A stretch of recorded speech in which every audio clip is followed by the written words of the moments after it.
told them that they was going on the way to the other side. Yeah. That they won't be any inconveniences. On the way there wouldn't be any inconveniences. They was just thinking he's getting on the boat and going to the other side. Right.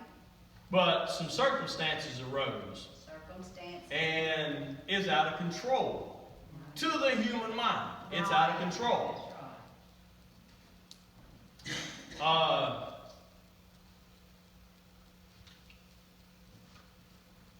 They were starting, and they were coming up to the wind, but between here and there, they were to be circumstances. It said, I didn't talk to you about all of that. I just told you that we were going to the other side. See, Jesus didn't tell them anything was going to happen to them. No. Nothing at all was going to happen. They was just tickled to death, and they was going to go from here to there, point A to B.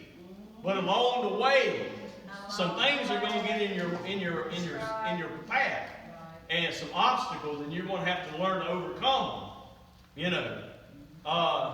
In fact, like I said, they were happy at first when he told them that they were going to be on the boat. They started shouting. They were excited. They were excited to get in the boat at this time. Yeah. But when the circumstances showed up, when the problems arose, they didn't want to be in the boat at that time. They thought, why do we even get on the boat? So, see, in life, when you have a problem and no longer in light of this promise, the problem will dominate you. Yes, it will. The problem will take you over. And it will totally erase the fact that you ever made one. God doesn't want your circumstance to trump His word. That's right. Don't let your problems override God's word. That's right. When He tells you something, that's what they were doing. He had told them that they was going to the other side, but when the problem arose, they didn't want to think about that word then, And He doesn't want your circumstances to trump His presence. That's right. Because He's on the boat too. So if you got the Savior in the boat and things happen and He's down there asleep, why can't you have enough faith that you're going to get across without, going crazy and scurrying all over the place? You don't have to turn here, but I'm going to go to John chapter 16. It tells us, let's see, in 31 it says, you believe at last. Jesus answered, but it is time He has come when we will be scattered, each to us our own home, and will leave me alone. Yet I am not alone, for my Father is with me. Right. I have told you things that so that you will be with me, and you will have peace. Now listen what this says. In the world you will have trouble, but take heart, I have overcome the world. See, He just told them that, you're going to have trouble, you're going to have circumstances arise, Yes. but you have me with you. Right.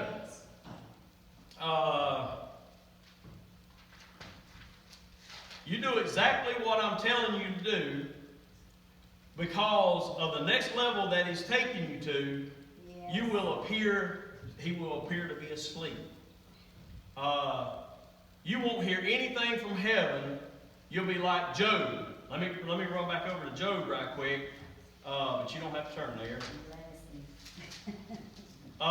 In Job 23, now Job's going through some trials here.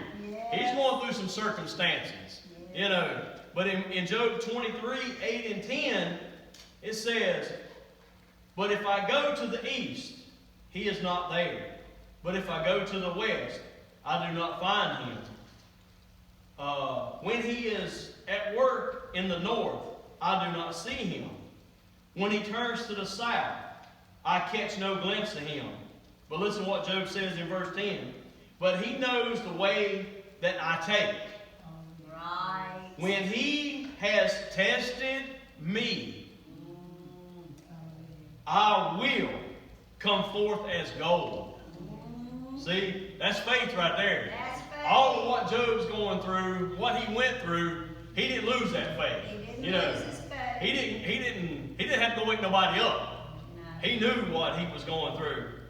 And, it says, I look for God in the east and the west, north and south, but he was unlocatable. But he come out as gold. I keep searching for God while I was going through hell on earth. Right. Okay? That's right. And he was nowhere to be found. But like I said, in the same chapter, Job come out and he prevailed in the situation. God had been with him. Because the storms are designed to deepen your faith and heighten your experiences with him. I believe that. That's what our storms are for. That's what our He storms are gives for. you instructions on what to do already in time. When he gives you these words of instructions, he knows what you're going to do. He does. But he wants to see if you're going to do it. Yeah. You know? You don't know what you're going to do. But they are unavoidable because you can't control the storms. That's right. You can't control how they come, when they come, or how long they stay around. Just as long as you stay in the will of God. Yes. So Jesus speaks to the problem. That is concerning. And then it leads to a conclusion. Verse 41 says, they were afraid and asked each other, who is this? They knew who he was all along. Right. But now they're turning away from the storm and looking at Jesus. And they said, who is this? Even the winds and the waves obey him. In a greater light. See, when they, like I said, when they was in a storm, they was afraid. Okay? But then they saw that who they were dealing with, they become very much afraid then. In other words, we're afraid of the wrong thing. All right. See, we're afraid of the storms and trials and stuff that come through our life. Problems. But no, we don't need to be afraid of that. Greater things. We got to have greater things that we be afraid of. See, we let our circumstances scare us. He says, when you know who you're dealing with, you will be less afraid of me. You will be less afraid of that than afraid of me. So it's important to, by faith, get Jesus dealing with your circumstances. Then you're living in fear. Don't be scared of the wrong thing. That's right. Now, Jesus turns to his disciples and asks the question again. Why are you afraid? In verse 40. How is it that you have no faith? And they ask the question because now they're scared. They looked at each other and asked this simple question. Who is this? Who is he? They've been with him all along. Yes. They've seen what he's done. Yes. Yes. But now all of a sudden they realize, who is this? Even the wind and the sea obey him. They're thinking, we don't even know who this We is. don't really know who he is. They were on a journey of discovery. Yes. Okay? Trials are inconvenient as they are, and as painful as they are on your journey of discovery That is true. of who you are dealing with. God has placed you in a place where he wants you to know that who you are dealing with. They have even seen the things that Jesus has done. But Jesus is saying that they is asking, don't you know who I am? Don't you really know? Don't you know who that you were dealing with? Right. So he changes the circumstance here. And he tells them that your faith is not where I want it to be yet. That's right. And he's saying to them, who is this? Too many of us are still having him in the manger scene. You know, we're thinking about Jesus when the first thing pops up. Oh yeah, I remember that story when he was born, he's in the manger. That's where a lot of us try to keep him at. We try to keep him in the manger. Too many of us don't know who we're dealing with here. He was tired, so he had to go to sleep because he's human. He gets up and puts the wind and the seas to rest because he's God.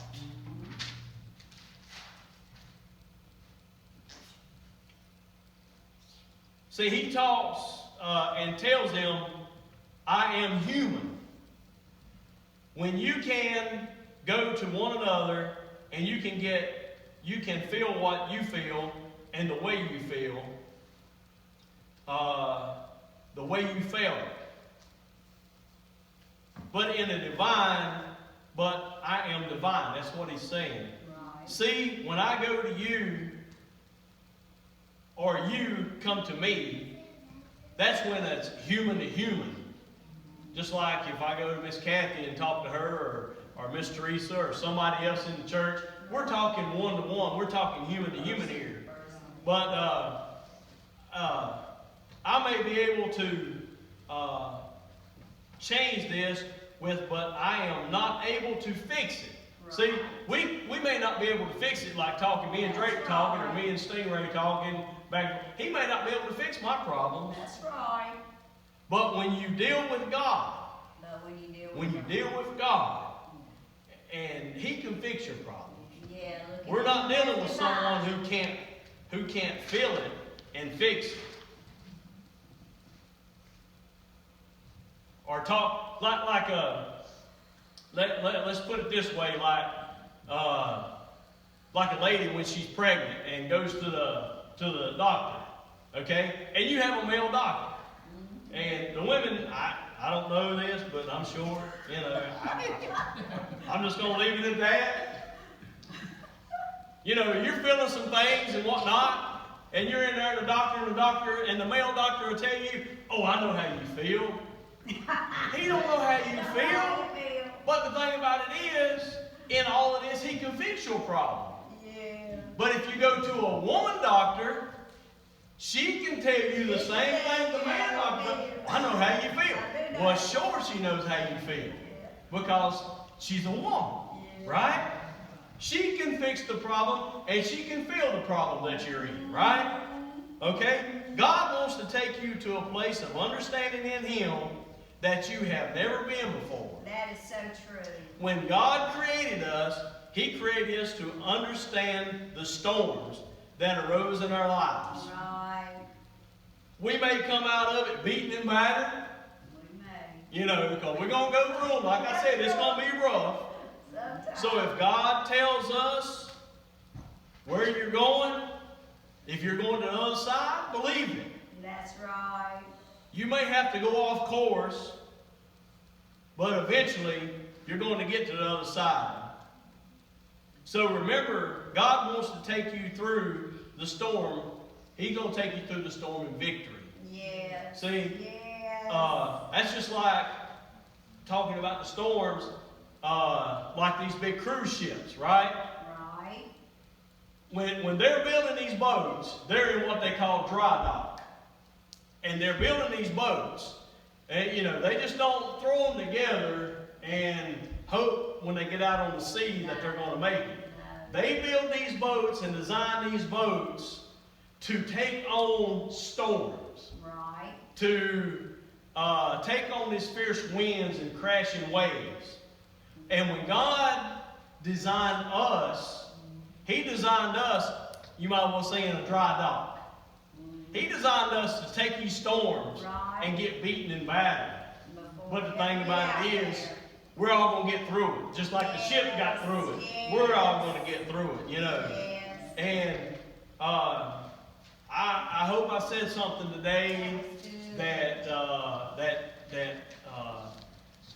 you can see why we need that mustard seed faith. Have to have. You have to have that mustard seed faith.